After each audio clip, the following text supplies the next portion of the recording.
देख एटा हूँ rolling circle model जोटा से कौन कौन देख rolling circle replication describes a process of unidirectional nucleic acid replication that can rapidly synthesize multiple copies of circular molecules of DNA or RNA such as plasmid है कि तो ए रोलिंग सर्कल मॉडलटा कौन कहूँ देख सो से कौन एटा गोटे process of unidirectional nucleic acid replication माने गोटे डायरेक्शन रे ही न्यूक्लिक एसिड रो रेप्लिकेशनटा हम अच्छा ये न्यूक्लिक एसिड कहले तुम कौन बुझुच से डीएनए हो कि आरएनए हो ठीक अच्छे that can rapidly synthesise the multiple copies of circular molecule of DNA और आरएनए जे कि रैपिडली माने सांगे सांगे से मल्टीपल कॉपीज ऑफ डीएनए कि आरएनए को सिंथेसाइज करि परिबो जेमिति गोटे एग्जांपल देले प्लाज्मिड रो तो रोलिंग सर्कल मॉडल होची कौन ना एटा गोटे DNA synthesis method by multiple copies of circular molecule of DNA और आरएनए फॉर्मेशन हो पारिबो से पुणी होची यूनिडायरेक्शनल फ्लो ऑफ रेप्लिकेशन बुझेला कि ना नहीं अच्छा तो देखिबा तार किछि here is a breakdown of the process से प्रोसेस रे किछि ब्रेकडाउन विषय से कहले प्रथमटा होची इनिशिएशन अच्छा इनिशिएशन प्रोसेस रे से कौन कहते replication starts at a specific origin of replication माने एटा ओरिजिन ऑफ रेप्लिकेशन रु ही आरंभ होइछि ठीक अच्छे आउ सेटे कौन ना ए निक और single stranded break is introduced into one strand of the circular DNA molecule तो प्रथम गोटे निक हम निक माने कौन गोटे जगह सेटा खंडिया हम माने निक हम एंड सिंगल स्ट्रैंडेड ब्रेक हो पारे से so introduced into one strand of the circular DNA molecule से सर्कुलर डीएनए मॉलिक्यूल रो वन स्ट्रैंड जाइकी इंट्रोड्यूस हम से जो निक करा हबो किमा से जो तुमर ब्रेक करा हबो सिंगल स्ट्रैंड ब्रेक करा हबो सेटा so the initiator protein remains bound to the 5 prime phosphate end से जो इनिशिएटर प्रोटीनटा अच्छी जो प्रथम सेटा जाइए कौटी बाउंड करिवो 5 प्राइम फॉस्फेट एंड जाइए बाइंड करिवो निक्ड स्ट्रैंड रो जो जगह निक होता से निक स्ट्रैंड रो 5 प्राइम फॉस्फेट एंड जाइए बाइंड करिवो कोटा इनिशिएटर प्रोटीनटा बुझीगला end the free 3 prime hydroxyl end is released serve as a primer out जो 3 प्राइम हाइड्रोक्सिल एंड तार थिला सेटा सेटू रिलीज हो रिलीज होगा से तुम प्राइमर हिसाब से कम कर प्राइमर हिसाब से कम करवा अर्थ कौन डीएनए सिंथेसिस रे हेल्प कर कारण प्राइमरटा एमती गोटे जिनस जी कि डीएनए सिंथेसिस माने स्टार्ट रू इनिशिएशन ही थाए तो प्राइमर नथिबो डीएनए सिंथेसिस प्रोसेस ही आरंभ हो पारिबोनी आ सेटा गोटे एंजाइम द्वारा हुए से एंजाइमटा होचे डीएनए पॉलीमरेज 3 है कि तो इनिशिएशन प्रोसेस रे से कौन कहले ये गोटे स्पेसिफिक ओरिजिन ऑफ रेप्लिकेशन आगे आरंभ हम जो थे कि गोटे निक किंबा सिंगल स्ट्रैंडेड ब्रेक तैयारी हम है कि एवं से 5 प्राइम फॉस्फेट एंड लगे निक्ड स्ट्रैंड रे आउटे 3 प्राइम हाइड्रोक्सिल एंडटा आम रिलीज हो जी प्राइमर हिसाब से काम कर ठीक अच्छे DNA synthesis by the DNA polymerase 3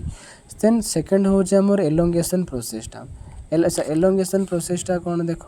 DNA polymerase begins synthesizing new DNA using the intact strand as a template जो तापर डीएनए पॉलीमरेज जो एंजाइमटा थी सी पुणी नुआ डीएनए तैयारी करने को आरंभ करदेव ठीक अच्छे से पुणी intact DNA intact strand use करी इंटैक्ट स्ट्रैंड माने हूँ अननिक्ड जोड़ा आदू निक हो न ठीक अच्छे से टेम्पलेट हिसाब से यूज करेंगे कौ हिसाब से यूज करेंगे टेम्पलेट हिसाब से यूज करेंगे as the new DNA strand is synthesized the 5 prime end of the nicked strand जेतेबेले नुआ डीएनए स्ट्रैंडटा सिंथेसाइज्ड हो यारी माध्यम से जो 5 प्राइम ऑफ द निक्ड स्ट्रैंड थिला ना ये जो 5 प्राइम फॉस्फेट एंड जो निक्ड होता ये जो डिस्प्लेस्ड हो से डिस्प्लेस हो बाहर को पड़ेबो तो rolling of like a thread from A spool से कहते केमी डिस्प्लेस्ड हम जमती गोटे स्पूल रु थ्रेडटा बाहर कि मैंने बाहरला बेल जमती पूरा आगु आगु पड़ी पड़ी जाए रोलिंग ऑफ हो जाए ना सेमिति प्रोसेस रे से जो 5 प्राइम एंडटा से डिटाच्ड हम कोठू डीएनए स्ट्रैंड ठू so then this displaced strand serves as a template so जो स्ट्रैंडटा डिस्प्लेस्ड होता 5 प्राइम एंड स्ट्रैंडटा सेटा टेम्पलेट हिसाब से काम दब for the discontinuous synthesis of the complementary strand ता भलिया किसी कॉम्प्लीमेंटारी स्ट्रैंड भी सिंथेसाइज हम डिस्प्ले पुणी हूँ डिस्कंटिन्यूअस सिंथेसाइज एमती नुहे कंटिन्यूअसली सिंथेसाइज होगा जीव ना डिस्कंटिन्यूअस synthesise होउथबो of the complementary strand तो सेटा टेम्पलेट हिसाब से काम करिवो से डिस्प्ले स्ट्रैंडटा है then the continuous strand synthesis is proceeds around the circular DNA template माने ये जो कंटिन्यूअस स्ट्रैंड से सिंथेसिसटा होउतला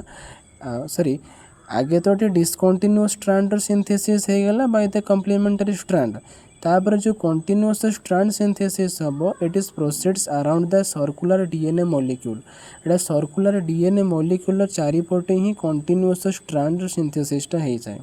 बुझेगा कि नहीं तो यहाँ हूँ एलोंगेशन प्रोसेस रो कहानी तापर डिस्प्लेसमेंट सिंथेसिस कौन the rolling process continuous generating a long single stranded DNA molecule called a concatemer ए जो रोलिंग प्रोसेस रे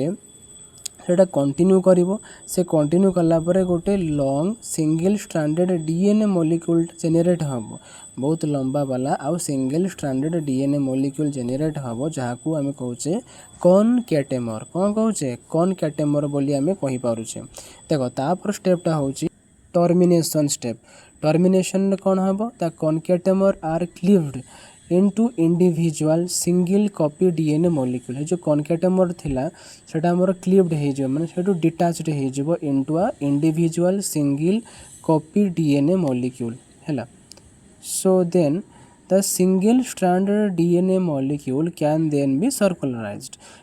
ता जो single copy DNA molecule formation हेले इंडिविजुअल्स माने गोटे गोटे कर जो DNA strand formation I mean DNA molecule तैयारी होइतिबे से माने फर्दर सर्कुलराइज्ड हो पारिबे माने ए जो रेप्लिकेशन रे पुणी थरे पार्टिसिपेट करि पारिबे ठीक अच्छे तो आम देखिले कौन ये जो रोलिंग सर्कल मॉडल रे तार डेफिनेशनटा देखिले जो रोलिंग सर्कल मॉडल हूँ कौन एटा यूनिडायरेक्शनल न्यूक्लिक एसिड रेप्लिकेशन प्रोसेसटा जो थे कि multiple copies of DNA RNA formation हो पारे आउ तार प्रोसेस गुड़ाक हूँ कौन आगे इनिशिएशन तापर एलोंगेशन तापर हूँ डिस्प्लेसमेंट सिंथेसिस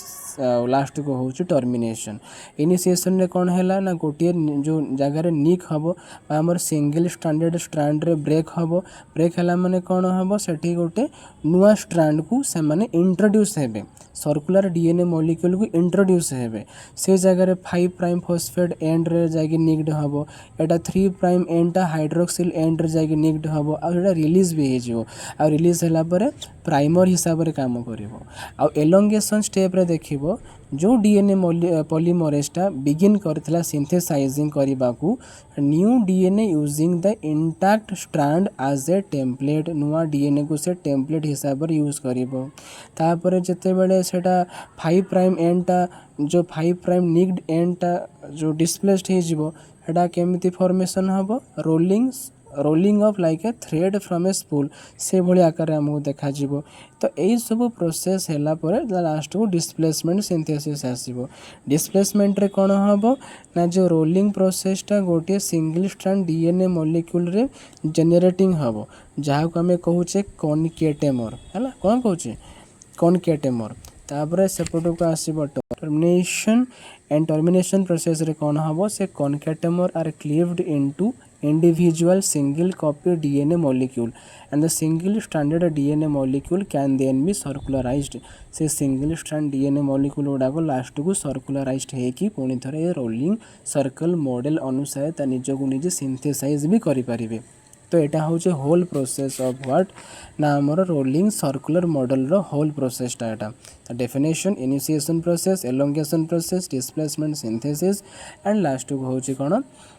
टर्मिनेशन प्रोसेस टा थैंक यू ऑल।